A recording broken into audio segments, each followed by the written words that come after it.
Bonsoir, mesdames, messieurs. On va commencer la séance, la conférence. Alors, la formule habituelle consiste à dire « Je suis très heureux de recevoir ».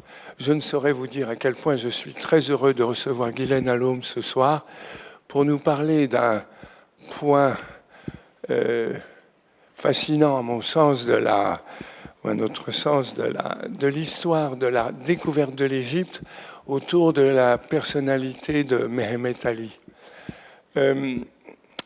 Quand nous nous sommes rencontrés, c'était il y a en 80, dans les années 80, début des années 80, c'était au Caire. Guylaine, qui est aujourd'hui directeur de recherche émérite au CNRS, était alors pensionnaire de l'Institut français d'archéologie orientale du Caire, arabisante. On a eu l'occasion de beaucoup se promener dans le Caire et dans le Delta. Je me souviens particulièrement d'une promenade dans le Delta. Et je me souviens surtout qu'elle travaillait alors sur le recensement de l'Égypte sous le règne de Mehemet Ali. 1824, un premier recensement, et 1848, le grand recensement complet. Complet voulant dire, m'a-t-elle précisé tout à l'heure, y compris les esclaves. L'Égypte comptait alors 4,5 millions d'habitants. Elle en compte aujourd'hui 107 millions, si ma mémoire est bonne. Ça donne quand même une idée de l'évolution des choses. Et à l'époque où nous étions pensionnaires, j'ai appris l'autre jour, lapsus où Guylaine était pensionnaire, l'Égypte comptait 45 millions d'habitants. En tout cas, toutes ces digressions pour évoquer les circonstances dans lesquelles nous avons fait connaissance et la raison pour laquelle j'ai été amené à lui demander de venir aujourd'hui dans le cadre de l'exposition Pharaon des deux terres, l'épopée africaine des rois de Napata. Il n'est pas que paradoxal de demander à Guylaine Allôme cette contribution parce qu'elle a beaucoup à nous apprendre des conditions mêmes qui ont été celles de la découverte et de la connaissance des régions au sud de la première cataracte, région qui à l'époque était, c'est le moins qu'on puisse dire, peu connue. Je lui laisse la parole. Merci Guylaine. Merci.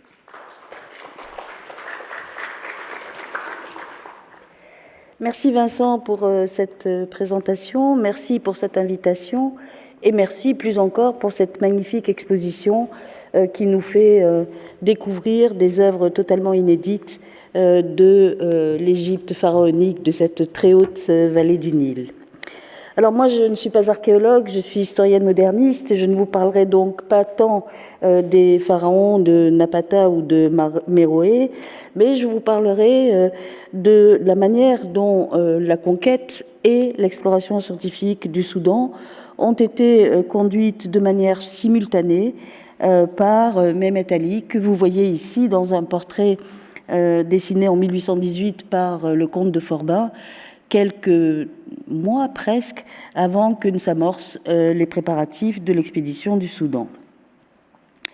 Cette expédition du Soudan, elle a la spécificité d'être accompagnée d'explorations savantes. On leur doit bien sûr la découverte de Méroé et de bien d'autres sites de la Nubie antique, mais on leur doit aussi l'exploration des royaumes africains du Soudan du XIXe siècle.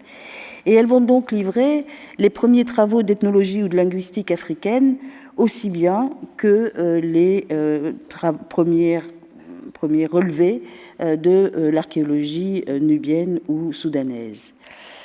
C'est cette alliance paradoxale entre militaires et savants que je voudrais examiner ici, parce qu'elle fait de l'Égypte, en ce tout début du XIXe siècle, un centre pionnier de l'exploration scientifique de l'Afrique. Le continent africain, en effet, était fort peu connu au XIXe siècle. Les Européens connaissaient bien les côtes depuis les grands voyages d'exploration du XVIe siècle. Ils y avaient établi des comptoirs. Ils venaient irrégulièrement s'y fournir en esclaves pour les colonies américaines, mais ils ne savaient pas grand-chose des contrées intérieures. Il faut attendre le XVIIIe siècle et, avec les premières indépendances américaines, le renversement de l'expansion coloniale de l'Europe des nouveaux mondes vers l'ancien monde pour que commence réellement l'exploration de l'intérieur de l'Afrique. Avant cette date, il y a bien eu quelques précurseurs, quelques voyageurs, mais leur action s'inscrivait dans un tout autre cadre. C'est par l'Abyssinie que commençaient ces voyages, et les deux premiers, réalisés à la charnière des XVIIe et XVIIIe siècles, sont le fait de ressortissants d'États catholiques, la France et la Bavière, soucieux d'établir des relations avec la plus ancienne chrétienté d'Afrique. Alors je les cite quand même parce que les personnages sont intéressants et ils vont être repris par les voyageurs ultérieurs. C'est d'abord Jacques-Charles Poncet, qui est un médecin français établi au Caire et qui, sur l'intervention du consul Benoît de Maillet, part en Abyssinie pour soigner le Négus et son fils à Gondar. Il va réussir à le guérir, il reviendra en France avec une relation de voyage publiée en 1704 et traduite aussitôt en anglais en 1709. C'est ce personnage qui a inspiré le roman de Jean-Christophe Ruffin, L'Abyssin. Et c'est une des premières descriptions un peu détaillées de la cour du Négus et de l'itinéraire à travers le Soudan que l'on suit pour atteindre Gondar, qui est alors la capitale de l'Abyssinie. Et puis presque au même moment, c'est un prêtre catholique originaire de Bavière, Théodore Krump, qui lui aussi est médecin, qui est envoyé en Abyssinie, bel et bien dans une mission d'évangélisation. Alors il ne réussira jamais à atteindre l'Abyssinie parce que son itinéraire s'arrête au Sénar, donc au Soudan, pour soigner le sultan des Fung, et il va rester quelques années à Sénar comme médecin. Il revient au Caire en 1702, publie sa relation en 1710 à Augsbourg. Et c'est donc là, en gros, ce que l'on savait du Soudan à la fin du XVIIIe siècle. Sur le plan institutionnel, l'acteur majeur de ce mouvement de découverte de l'Afrique intérieure, c'est une association créée en 1788 par un gentleman anglais, Joseph Banks, qui avait été un compagnon de Cook dans l'exploration du Pacifique et qui, en 1788, fonde donc une association intitulée Association pour la promotion de la découverte des parties intérieures de l'Afrique, qui va être à la fois le sponsor et l'éditeur d'un très grand nombre des voyageurs à qui nous devons les prémices d'une connaissance du Soudan du XIXe siècle. Alors c'est un personnage tout à fait extraordinaire que ce Joseph Banks, très typique de ce que vont être les premiers explorateurs du Soudan, des sortes de gentilshommes dilettantes, courageux, éclairés, cultivés, mais qui n'ont pas d'autre but encore que, au fond, leur propre goût personnel du voyage et de la découverte. Alors, le premier qui mérite d'être cité, c'est James Bruce, qui fait un voyage au Soudan dans les années 1768-1772. Donc, vous voyez, il y a 3/4 de siècle qui se sont écoulés depuis les voyages vers l'Abyssinie. Lui, il était consul à Alger et il était passionné par la question des sources du Nil. Il arrive donc à Alexandrie en 1768 et commence un périple qui va le conduire jusqu'à Gondar en 1770 et de là jusqu'au lac Tana que vous voyez à droite sur la diapositive, dont il établit qu'il est la source du Nil bleu. Alors les choses sont un peu plus compliquées que cela, mais c'est bien du lac Tana que sort le Nil bleu, qu'il peut tracer en quelque sorte, redescendre jusqu'à son confluent à Ras el Khartoum, sur la pointe de la trombe en arabe, le site de la future capitale du Soudan. Lui, il est vraiment très archétypal du gentleman explorateur.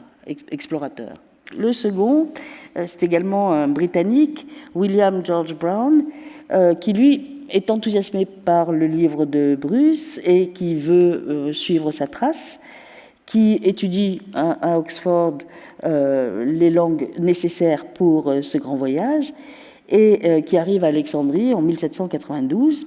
Il commence par explorer l'oasis de Siwa, et je crois bien qu'il est le premier Européen à explorer Siwa.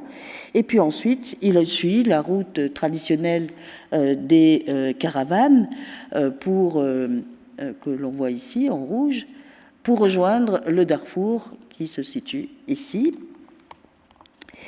Et le malheureux est fait prisonnier et est retenu durant 3 ans au Darfour.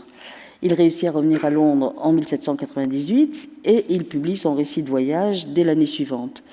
Tous ces récits trouvent tout de suite un public, ce qui est quand même significatif d'une demande de savoir qui est manifeste alors dans cette Europe de la fin des Lumières.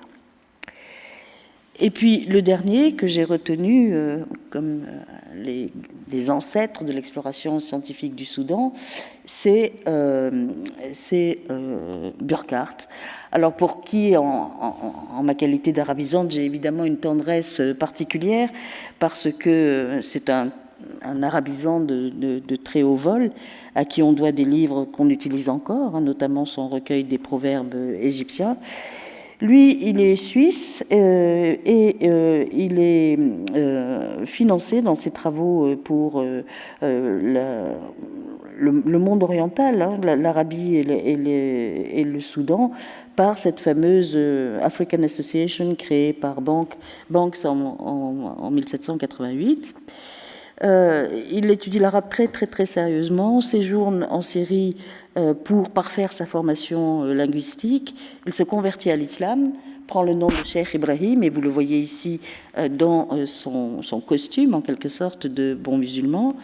Il semble que sa conversion ait été sincère. On pense même qu'il a été initié au soufisme. Il est le découvreur du site de Petra. Et il finit par partir du Caire pour le Fezzan en 1812. Il va explorer la Nubie jusqu'à Dongola et la Chendi berbère et Sawakin, d'où il se rembarque pour la Mecque. Il a laissé de très nombreuses notes de voyage qui avaient été régulièrement envoyées à l'African Association, et c'est l'African Association qui le publie en 1819, car Burckhardt, malheureusement, meurt prématurément en 1816. Il est enterré au Caire, dans le cimetière d'Al-Husseiniya.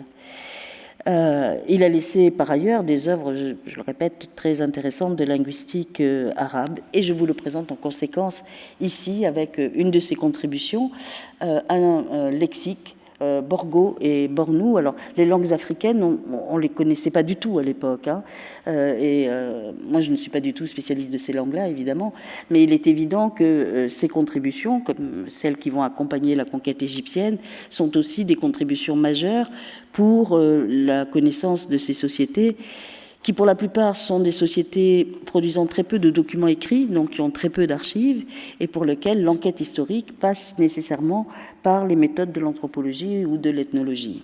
Eh bien, quelqu'un comme Burckhardt, c'est un proto-ethnologue, en quelque sorte, ou un proto-anthropologue, et ses contributions sont extrêmement précieuses pour cette raison-là. Alors, si le continent africain était très peu connu par les Européens, il n'était pas du tout, en revanche, une terra incognita pour l'Orient musulman. Bien au contraire. D'abord parce que la Nubie était depuis longtemps en relation avec les États musulmans. Les grands royaumes nubiens, les grands royaumes chrétiens de Nubie au Moyen Âge étaient liés de façon parfois amicale, parfois franchement hostile au grand sultanat ayoubide ou mamelouk. Et depuis le XVIe siècle, de toute façon, elle était formellement intégrée dans l'Empire ottoman. Alors, la gestion que les Ottomans avaient de la haute vallée du Nil et de la frontière était assez molle.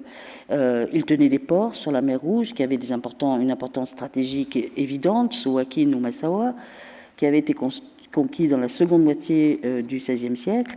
Et puis, ils avaient établi un petit chapelet de forteresses en Nubie, dont la plus importante était celle-ci, la forteresse de Qasr Ibrahim.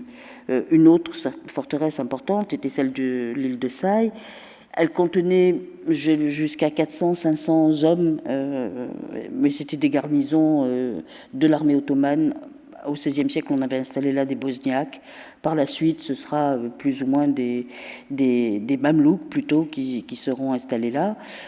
Les Ottomans avaient mis en place une province qui s'appelait Rebesh, Abyssinie, donc plutôt que Nubie à proprement parler, et elle était sous l'autorité de Kachef, donc de gouverneur, si on peut dire, qui avait pour principale mission de faire rentrer le tribut. Leur contrôle s'étendait jusqu'à Hanek, qui était le siège d'une grande bataille entre les Ottomans et le sultanat Foug, et ça n'allait pas au-delà de la troisième cataracte. Et en gros, ce statu quo, maintenu avec les royaumes nubiens, il va durer jusqu'en 1820, jusqu'à ce que Mohamed Ali lance ses armées à l'assaut du Soudan. Ce qui faisait que l'intérieur de l'Afrique était bien connu, c'était surtout les grandes routes transsahariennes qui parcouraient le continent et qui portaient d'abord un commerce extrêmement vivant. Alors à droite, vous avez l'arrivée à Asiout d'une petite caravane en provenance du Sénat. C'est une gravure de David Roberts qui est datée de 1840. Mais bien avant cela, les caravanes d'Asiout étaient bien plus importantes et qui arrivaient à Asiout étaient bien plus importantes. Et aussi bien Benoît de Maillet au milieu du XVIIIe que Caillot au tout début du XIXe signalent des caravanes qui pouvaient compter jusqu'à 14 000, 16 000 chameaux. Donc c'était très considérable. Ces caravanes, elles apportaient les produits du commerce africain, de la gomme, ce qu'on appelle la gomme arabique, mais qui vient très souvent d'Afrique, des défenses d'éléphants, des cornes de rhinocéros, des plumes d'Autriche, dont les Ottomans étaient très friands pour garnir d'aigrettes leurs turbans, des billes de bois d'ébène, etc., c'est-à-dire des produits qui alimentaient un commerce du luxe depuis d'ailleurs l'Antiquité. On avait déjà des traces de ce type de produits dans l'Antiquité et qui étaient destinés principalement aux cours, aux puissants. C'est un commerce à destination des plus riches. Et puis l'autre part de ce commerce, les deux autres parts de ce commerce, c'était des produits de luxe aussi, c'était l'or évidemment, qui vient essentiellement du Fazogle où il y a des sables aurifères et qui est transporté très souvent dans des cornes de gazelle. Benoît de Maillet, lui encore, dans sa description de l'Égypte, signale que les Soudanais ont l'habitude de payer tous leurs achats en or. Et puis le dernier point de ce grand commerce caravanier, bien évidemment, ce sont les esclaves qui arrivent aussi en quantité à Asiout tout au long de la période ottomane et que nous allons retrouver évidemment pour le XIXe siècle. L'autre grande route, en quelque sorte, ou l'autre grand facteur de mobilité en dehors du commerce, c'est le pèlerinage à la Mecque. Et j'ai choisi de vous le représenter ici par une gravure de Caillot qui représente des pèlerins originaires du Takrour et qui sont saisis ici en Haute-Nubie. L'exfiliation de la planche ne laisse absolument aucun doute ni sur l'emplacement ni sur l'origine des pèlerins. Or, le Takrour, c'est un royaume établi sur le Sénégal, qui est au nord du Ghana actuel, souvent d'ailleurs en compétition avec l'empire du Ghana. C'est aussi un royaume qui est sur la route de l'or, mais cette fois-ci de l'or venu toujours du centre de l'Afrique, mais exporté vers les ports de l'Atlantique. C'est vous dire que ces routes, qui paraissent très modestes, sont en réalité des routes transcontinentales et qu'elles sont tout à fait considérables. De l'importance de ces routes témoigne l'histoire de ce personnage, le cheikh Mohamed ibn Omar al-Tounsi, qui fait un séjour très long au Darfour au tout début du XIXe siècle et dont les relations de voyage au Darfour et au Wadaï ont été publiées en français et en arabe par le docteur Perron. Alors, ces textes sont en réalité le produit d'une interaction complexe entre 2, voire 3 hommes. Le docteur Nicolas Perron, c'est un médecin devenu orientaliste qui est professeur à l'école de santé du Caire, créée par Clobé, et le cheikh Mohamed al-Tounsi, c'est un nazarien devenu aumônier militaire, puis traducteur d'ouvrages scientifiques destinés aux écoles publiques de Mohamed Ali. Il est issu d'une famille de religieux tunisiens Et il a fait une carrière tout à fait paradoxale, puisqu'il commence son service comme imam et prédicateur au sein de la nouvelle armée d'ordonnance créée par Mohamed Ali à partir de 1818. Et il va faire les campagnes de Morée contre les Grecs révoltés entre 1824 et 1827, avant d'être affecté à l'école de médecine. C'est là qu'il rencontre le docteur Perron, avec qui il se lie d'amitié et dont il est d'abord le professeur d'arabe, car Perron est passionné par la littérature arabe. Il apprend la littérature classique avec Tounsi, et Tounsi lui raconte son histoire, et notamment l'histoire de ses péripéties, et si j'ose dire, des péripéties de sa famille au Soudan.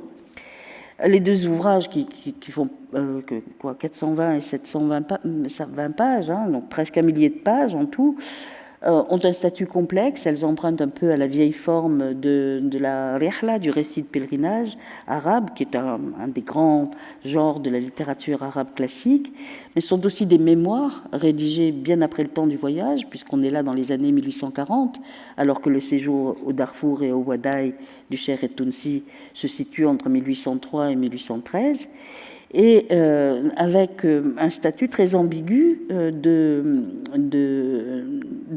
d'enquête d'ethnographie rétrospective, dans lequel le Cheikh Tounsi, qui est le narrateur, fait à la fois figure d'enquêteur et d'enquêté.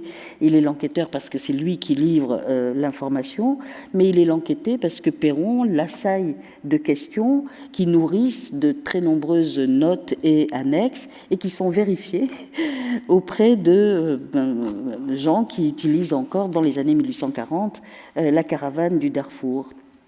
Donc on a des annexes lexicales, techniques, qui sont à la fois rédigées par Perron et sur lesquelles vient intervenir en plus l'éditeur final de l'ensemble de l'œuvre, qui est François Edme Jomard. Alors Jomard, nous allons le retrouver parce que c'est bien évidemment une figure centrale de cette histoire de l'Égypte au début du XIXe siècle. Mais on voit donc que c'est un texte complexe, illustré de surcroît par Pierre Machereau, qui est un peintre saint-simonien, qui lui aussi est installé au Caire, qui lui aussi enseigne dans les écoles créées par Mehmet Ali, cette fois-ci comme professeur de dessin. Et c'est dans le premier chapitre du premier de ses livres, Le voyage au Darfour, que Mohamed Tounsi nous livre l'histoire de sa famille, qui montre à quel point les routes d'Afrique étaient vivantes et parcourues. Alors accrochez-vous parce que c'est pittoresque. Le grand-père du cheikh, Suleiman, est un homme de science, mais aussi un copiste et un calligraphe réputé. Et puis c'est aussi, accessoirement, un artisan et un marchand. Il part, donc on est vers les années 1770-1780, il part faire le pèlerinage de la Mecque, en emportant des produits de commerce, c'était tout à fait banal, mais voilà, il fait naufrage au large de Rhodes, il est survivant, mais il perd tous ses biens et tous les biens qu'on lui avait confiés. Il regagne Alexandrie pour reprendre son chemin vers la Mecque, et comme il est ruiné, il s'installe à Djeddah comme copiste. Là, il rencontre des gens du Sénar, donc le Sénar, le Nil soudanais, qui le prennent en amitié et qui lui proposent de venir avec eux au Soudan. Ce qu'il finit par faire en abandonnant à Tunis son épouse et ses 3 fils, qui sont encore très jeunes, puisqu'ils ont 3, 6 et 9 ans. Le père du cheikh, donc laissé à Tunis, un peu orphelin, va devenir lui aussi un homme de science religieuse, et comme son père, arrivé à l'âge adulte, il part au pèlerinage, cette fois par Alexandrie, le Caire et Qoussaïr. Et voilà que, dans le désert, il rencontre une caravane du Sénar, dans laquelle se trouve son père, qui lui se rend au Caire pour vendre des esclaves. Le père va poursuivre son voyage jusqu'au Caire, pendant que le fils poursuit le sien jusqu'à la Mecque, et tout ce monde se donne rendez-vous au Caire pour revenir ensemble à Tunis. Mais le grand-père ne reviendra jamais. Le fils aura beau l'attendre, le père reste au Soudan.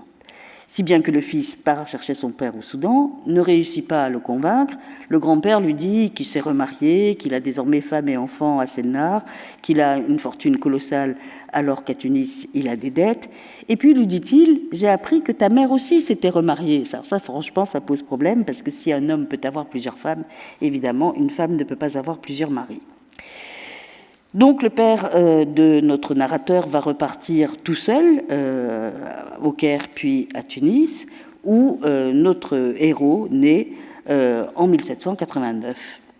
La famille ne reste pas longtemps à Tunis parce qu'une nouvelle dispute autour de l'héritage entre les frères l'amène à se réinstaller au Caire, où le père de notre cheikh fait une belle carrière, avec l'élève de deux cheikhs très importants du début du XIXe siècle, mais surtout il va devenir le recteur du collège des Maghrébins au sein de la mosquée d'El-Azhar, et c'est donc un poste tout à fait important.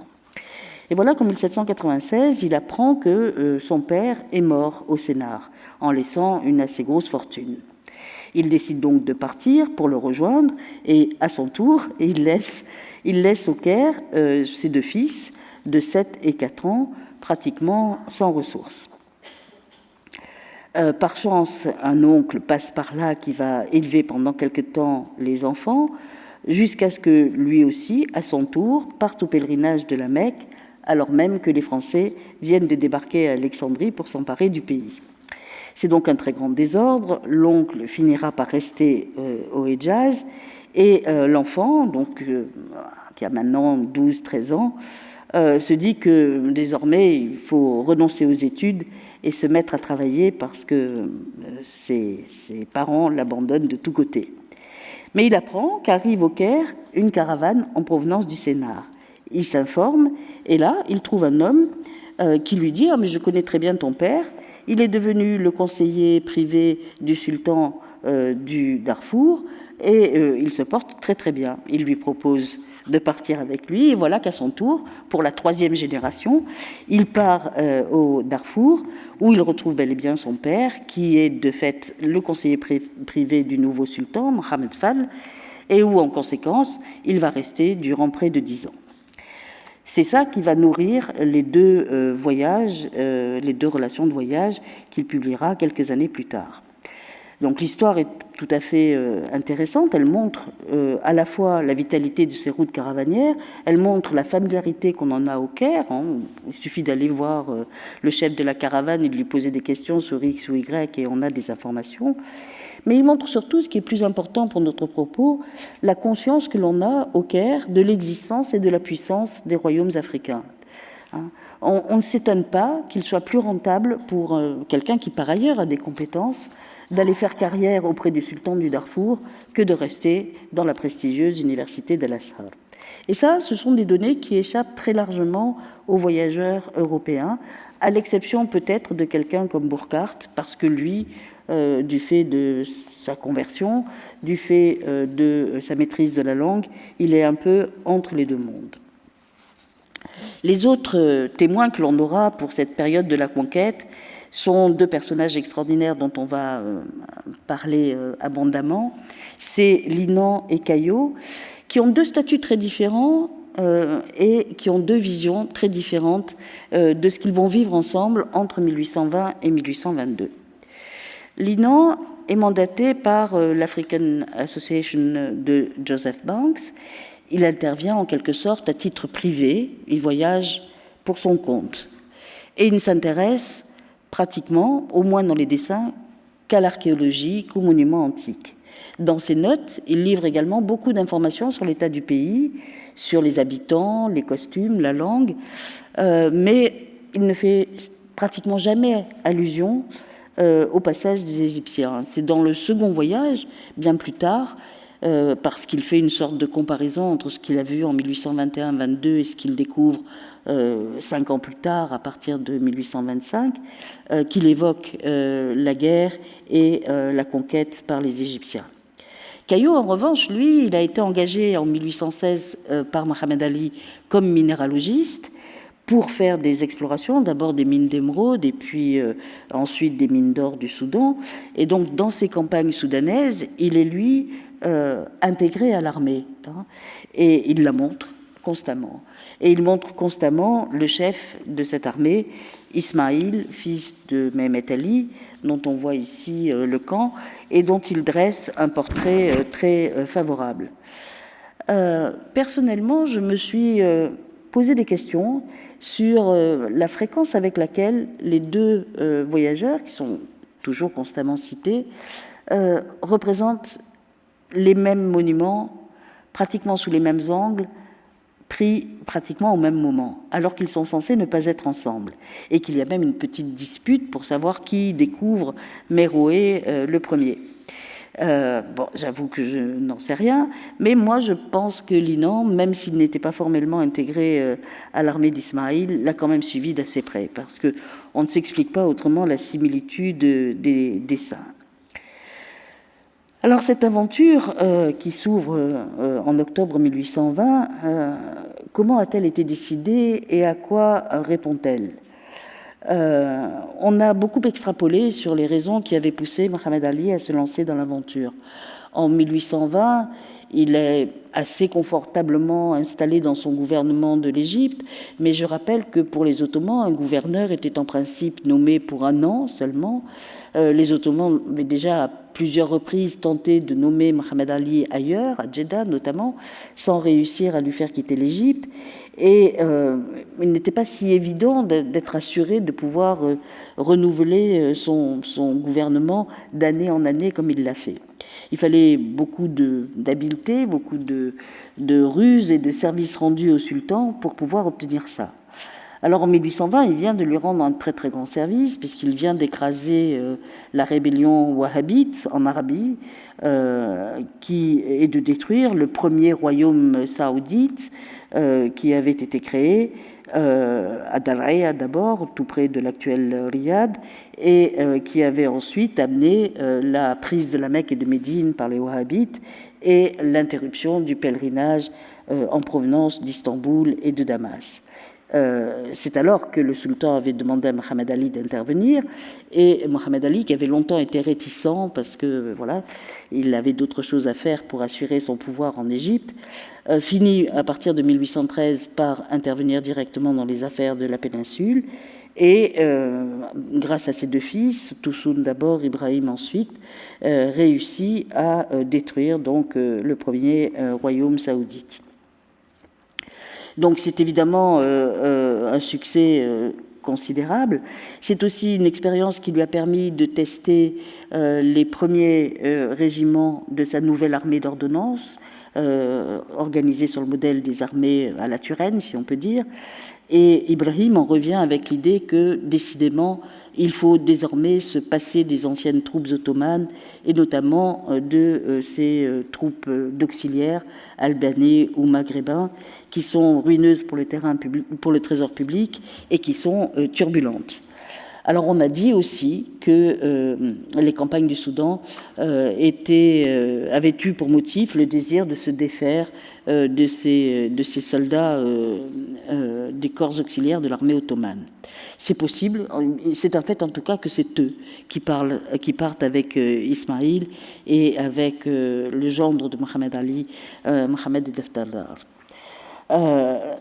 On n'a pas énormément d'attestations dans les archives de ce calcul politique. Ce sont les consuls qui le prêtent à Mohamed Ali. Ils n'ont peut-être pas tort, mais ça n'est pas tout à fait attesté. On a dit aussi que c'était évidemment l'espoir de découvrir de fabuleuses richesses minières dans l'Eldorado africain, selon le mot de Déhérin, que constituait alors le Soudan pour peut-être plus les consuls européens en poste au Caire que pour Mohamed Ali. Mais ça, c'est un fait, en tout cas, que dans les correspondances officielles, Mohamed Ali a réellement le souci de faire des explorations minéralogiques pour l'or, mais pas seulement pour l'or, pour les pierres précieuses aussi, mais voire aussi pour le fer, voire pour le charbon. Et il va tout au long des années de la conquête, entre 1820 et 1840, envoyer des minéralogistes, y compris pour chercher des ressources en charbon. Donc ça, c'est un peu plus attesté. même si on n'arrive pas tout à fait à savoir si c'est un élément majeur de sa décision ou pas. Et puis c'est bien sûr le commerce caravanier qui avait fait la fortune d'Assiout, et ce sont les esclaves dont on pouvait espérer faire des soldats. Bonaparte lui-même y avait pensé, et il avait commandé, si j'ose dire, au sultan du Darfour l'envoi de plusieurs milliers de nègres dont il voulait faire des soldats pour sa propre armée en Égypte. Mais je crois pour ma part que cela relève aussi d'une conquête de l'amont dont l'Antiquité pharaonique a déjà donné l'exemple, et que Dimitri Mex, dans le catalogue de l'exposition, a très joliment qualifié d'Égypte en quête d'Afrique. Je crois que pour Mohamed Ali aussi, l'Égypte était en quête d'Afrique. Toujours est-il qu'il va confier l'expédition à son troisième fils, Mohamed Kamel Ismail, qu'il ne faut pas confondre évidemment avec le Khedive Ismail, et l'autre qui va attaquer plus spécifiquement le Kordofan, qui est confié à son gendre Mohamed Bey Daftaldar. L'armée est composée essentiellement d'Albanais et de Maghrébins. Il y a quelques auxiliaires bédouins. Elle est surtout appuyée par des pièces d'artillerie et même des canonnières fluviales. Donc la conquête est rapidement faite de la Nubie d'abord, parce que le sultanat était éclaté en petites principautés qui avaient une économie plutôt agro-pastorale, qui ne connaissaient de toute façon pas les armes à feu, qui dans un premier temps ont été terrorisées par les coups de fusil ou les coups de canon. Et dès 1820, les Égyptiens réussissent à faire tomber l'ancien royaume du Sénar et à s'emparer de leur capitale. Là, ces deux gravures de Caillaux ont le mérite de montrer ce qui explique la rapidité de la conquête. Ce sont les canons qu'on voit ici. On voit aussi que ce sont des villages, ma foi, tout simples, de paysans qui sont attaqués par l'armée égyptienne. Et puis on voit l'ampleur des captures de gens, ici aussi, avec les fourches qu'on passe au cou pour les manier en quelque sorte, l'ampleur des captures d'esclaves qui vont alimenter les réseaux de la traite internationale. Au Kordofan, les choses vont être un petit peu plus difficiles et aussi plus brutales. Mais la conquête néanmoins se fait relativement rapidement, jusqu'en août 1821. Ismaïl, une fois la prise de Sénar, va poursuivre encore plus bas vers le sud et pousser ses possessions jusqu'à Singué, qui est le point extrême de l'avancée égyptienne dans cette première phase de la conquête du Soudan. Et puis il va s'occuper d'organiser les prémices du Soudan égyptien avec la fondation de Khartoum en 1822 et la création de provinces placées sous l'autorité de gouverneurs militaires. Et puis enfin la création d'un gouvernement général du Soudan en 1830.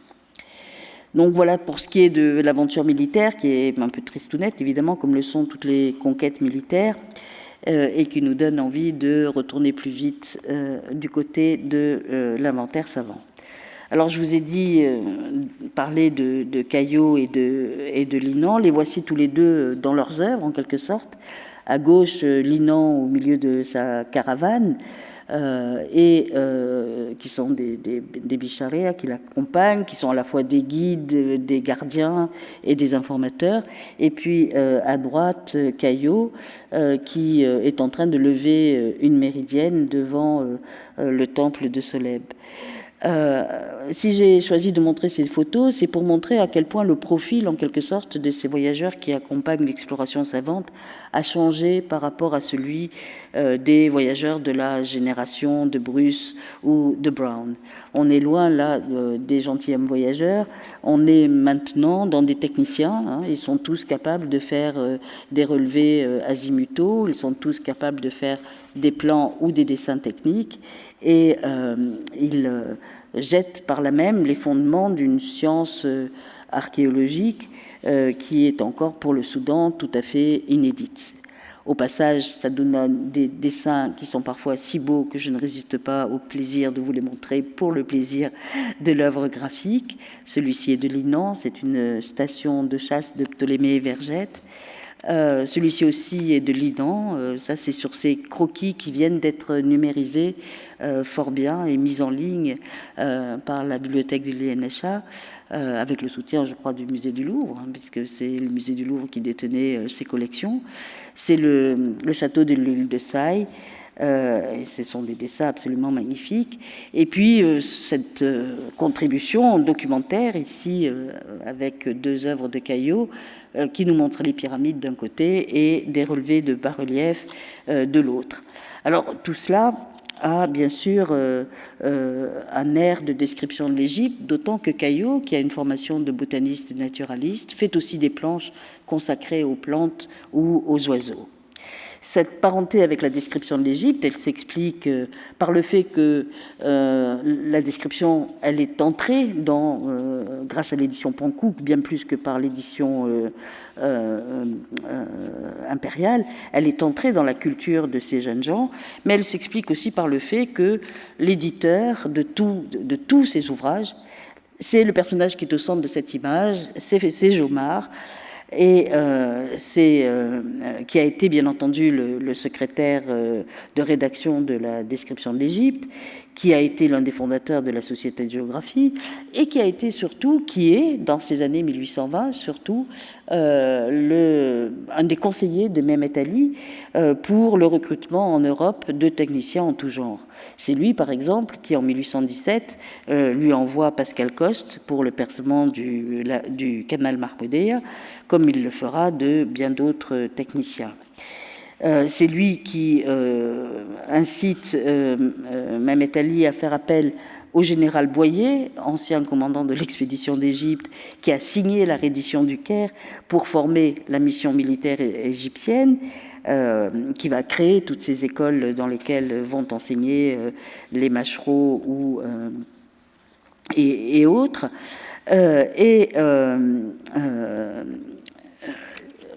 C'est lui, enfin, qui va prendre la direction en 1826 de la mission scolaire égyptienne à Paris. C'est ce que l'on voit sur cette image, où on a aussi, à côté de ce personnage tout à fait important, qui est le général Edhem Pacha, qui est le directeur des écoles et des travaux publics, qui va être un allié des Saint-Simoniens, enfin, le promoteur d'un très grand nombre de réformes en Égypte.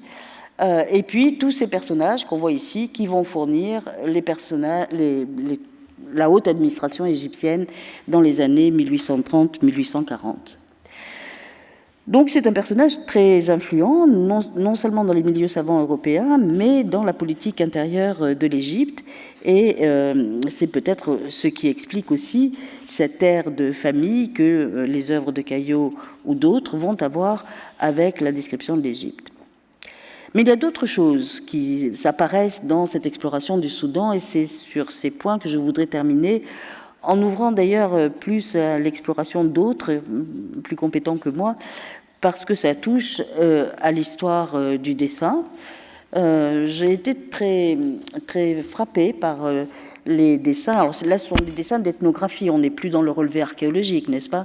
Ce qui est en cause, ce qui m'a intéressé tout au long de ce périple, c'est la manière dont on voyait les États et les sociétés du Soudan en 1820, beaucoup plus que la manière dont on voyait les antiquités pharaoniques. Donc là, ce sont des images de type ethnographique qui nous montrent les costumes des barabras ou des chaïkiés et qui sont, selon moi, dessinés un peu avec un goût égyptisant, enfin pharaonisant, si j'ose dire. au point que je me suis demandé si ces ouvrages sur le Soudan du 19e n'étaient pas une manifestation d'une Afrique en quête d'Égypte pour renverser la proposition précédente. En tout cas, la rupture est forte avec Bruce, par exemple, que l'on voit ici, qui nous donnait un dessin de type académique. On sentait encore le dessin de nu des artistes du Grand Tour au XVIIe ou au XVIIIe siècle, ou de ce que l'on fera plus tard dans la seconde moitié du XIXe siècle, avec ce personnage qui évoque plutôt les costumes pour l'opéra de Haïda que les relevés que vont faire nos voyageurs du Soudan. Deux exemples, toujours tirés de Caillot, cette audience du roi du Sénar à gauche, avec un roi qui est coiffé d'une sorte de coiffe à uréus. Alors je ne sais pas si c'était réellement comme ça ou si on choisit de le voir comme ça, parce qu'après tout, peut-être que c'était un chapeau un peu comme ça, comme celui de ce ministre du Fazog, de ce Melik du Fazog. Il me semble en tout cas que dans la manière dont les dessinateurs traitent ces personnages et leurs costumes, il y a une volonté de montrer que le Soudan est une sorte d'Égypte antique survivante. Et c'est très explicite dans les objets, où Caillot donne, dans son explication des planches, des parallèles extrêmement précis, en disant j'ai dessiné en nombré les objets d'aujourd'hui, et puis j'ai repris en dessin au trait ce que je voyais sur les monuments antiques pour montrer que ce sont les mêmes objets ou les mêmes perruques ou les mêmes coiffures que dans l'Égypte ancienne. Et on va le voir aussi sur la diapositive suivante, avec des objets du quotidien comme ce balancier, le tabouret, l'appui-tête, et puis les sandales dont il parle beaucoup, en faisant de surcroît une typologie régionale des différents types de sandales. On vous dit que celle-ci est du Sénar, alors que celle-ci va être de Berbère ou je ne sais pas quoi. C'est extrêmement précis, et à chaque fois, on a la chaussure contemporaine et la chaussure représentée sur les monuments de l'Égypte ancienne.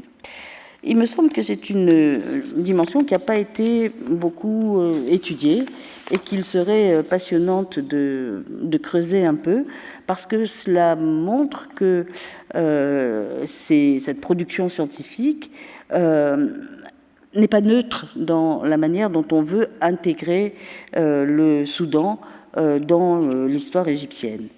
Cette idée que c'est une Égypte survivante, elle contribue, elle s'inscrit dans un mouvement plus général par lequel, à partir de 1820-1830, le Soudan entre dans les affaires d'Égypte. Alors, entre dans les affaires d'Égypte pour le meilleur et pour le pire.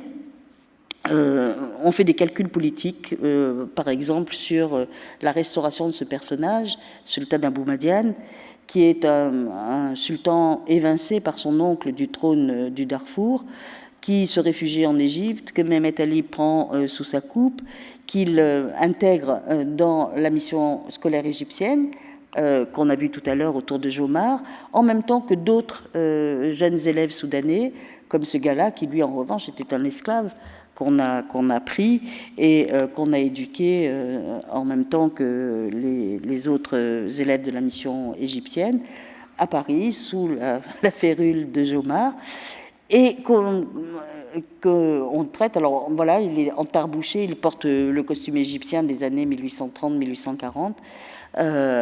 On l'embrigade dans les mêmes règles et le même programme éducatif que les élèves égyptiens, dans l'espoir de le remettre un jour sous le trône. Et au moment de la publication des Voyages du Cheikh et-Tounsi, Perron et Jomard spéculent beaucoup sur une prochaine expédition que Mehmet Ali va monter pour rétablir Sultan Abou Madiane sur le trône du Darfour. En fait, il n'y aura pas de nouvelle expédition dans ces années-là. Il faut attendre le règne d'Ismaïl pour que reprenne la conquête militaire du Soudan. Et là, on ne va pas se soucier de restaurer un prétendant sur le trône du Darfour. On va éradiquer purement et simplement le royaume du Darfour. Le Soudan dans les affaires de l'Égypte encore, avec bien évidemment le développement du marché aux esclaves et son inflexion.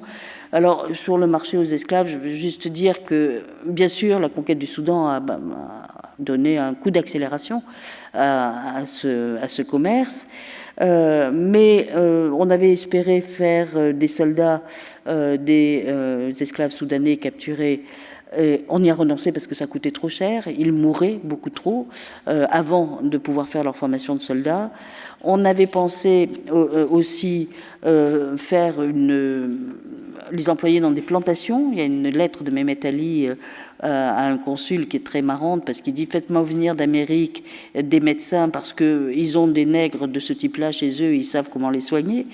Mais ça n'a pas marché non plus. Là aussi, ça coûtait trop cher. Dans les deux cas, on s'est dit que pour les grands domaines de l'État comme pour l'armée, il valait mieux prendre simplement les paysans égyptiens qu'ils faisaient tout aussi bien et que ça coûtait beaucoup moins cher. Car évidemment, l'esclave étant une marchandise comme une autre, quand sur une importation de 1000 têtes, il en meurt un tiers ou plus, parce que parfois la mortalité était terrible, les survivants prennent le prix de ceux qui sont morts. Et donc très vite, l'esclave devient cher. Du coup, l'esclavage se réduit très très vite à l'esclavage domestique, qui est essentiellement un esclavage féminin, et on voit sur cette photo qui est un peu plus tardive, cette gravure qui est un peu plus tardive, que ce sont essentiellement des femmes qui font l'objet de ce commerce des esclaves. Alors il reste important, même si dès 1838, il y a une première ordonnance qui interdit la traite, il reste important jusqu'à pratiquement la fin du XIXe siècle, et il va se porter surtout sur les populations du Sud-Soudan, au-delà même de ce qui fait le Soudan conquis par les Égyptiens, au détriment des Chilouks et des Dinkas que l'on voit ici dans une photographie, alors pour le coup, de 1847. Donc ça, ce sont les aspects un peu plus négatifs. Les aspects positifs, c'est la contribution majeure, évidemment, à la connaissance du Soudan, parce que la très grande familiarité que l'on avait avec ce monde africain au Caire, ou dans le monde oriental en général, ne s'accompagnait pas d'une constitution de savoir spécifiquement dédiée à ces régions ou à ces peuples. Avec les expéditions militaires et du fait de cette conjonction entre conquête et exploration savante, le Soudan et les peuples d'Afrique, de l'Afrique orientale, entrent dans les systèmes de savoir, y compris en Égypte et y compris dans les textes en langue arabe. Donc c'est le début d'une grande révolution des systèmes de savoir qu'il faut quand même saluer et que manifeste finalement cette très belle carte de John Arrowsmith, publiée en 1838 dans un atlas universel. Alors Arrowsmith, c'est le plus grand cartographe de la première moitié du XIXe siècle, à la fois par la qualité de ses documents, par leur beauté graphique, par l'ampleur de son œuvre, enfin tous les gens qui s'intéressent à la cartographie le connaissent et l'adorent parce que c'est vraiment un des très grands noms de la cartographie. Et sur cette carte, qui retrace donc les possessions égyptiennes, ici marquées en jaune, on voit le Darfour qui reste encore indépendant, et puis évidemment l'Abyssinie qui est indépendante. Sous le règne des successeurs de Mehmet Ali, on va encore agrandir le domaine égyptien de ce côté-là, mais pour le moment, on en est là. Et en revanche, cette partie-là est si bien enregistrée, si bien connue, établie, que vous retrouvez sur cette carte tous les toponymes que vous cherchez lorsque vous lisez les voyageurs qui ont fait l'exploration du Soudan. Et ça, moi, je dirais que c'est peut-être la plus grande conquête et le plus grand acquis de cette histoire. Au fond, un grand bout du continent africain dès 1830 et désormais intégré dans les connaissances universelles. Je vous remercie.